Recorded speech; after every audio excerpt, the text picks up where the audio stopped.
Donc le hall de la clinique Saint-Jean à Saint-Jean-de-Védas, à côté de Montpellier, c'est un hall qui fait à peu près 1500 m² et qui a un rôle fondamental de jonction puisqu'il est traversant en fait. Il rejoint sur le rond-point principal qui est aussi un accès à travers le tramway de Montpellier, à travers ce hall, le parking.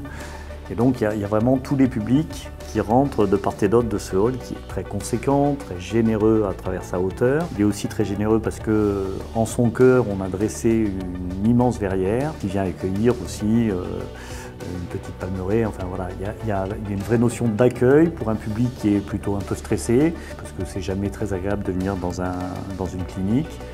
Donc il y a une notion d'apaisement qui a été très importante quand on a dessiné ce hall. On voulait quelque chose d'extrêmement lumineux malgré sa profondeur. Et puis ces halls de clinique, forcément, ils sont très encombrés aussi au niveau du sol. Donc on va y retrouver des salons d'attente, des sièges, des bancs d'accueil. On va y retrouver des bancs pour se reposer, de la restauration, de l'information. Donc c'est très encombré, d'où l'importance de réussir à apaiser sur les autres faces. Donc les autres faces sont les façades qui seront traitées en béton blanc. Et puis ce plafond barisol là, qui fait à peu près 1000 m² de surface et qui offre donc beaucoup d'avantages. Je suis Philippe Cervantes, je suis un des architectes et aussi ingénieur du groupe A+, un des 3 fondateurs.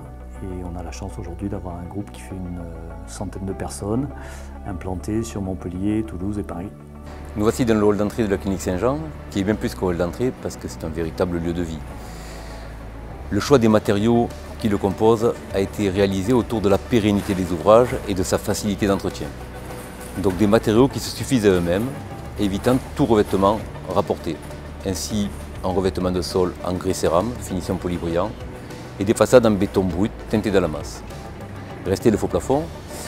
Nous cherchons un faux plafond qui réponde à plusieurs critères, l'acoustique, l'esthétique et la sobriété, et puis sa technique, de manière à dissimuler le plus possible les terminaux de climatisation, chauffage, désenfumage.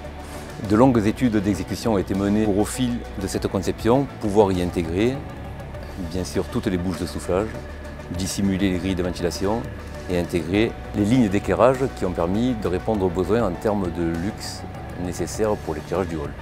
Quelques mots sur le chantier pour souligner sa rapidité, sa propreté pendant la réalisation des travaux.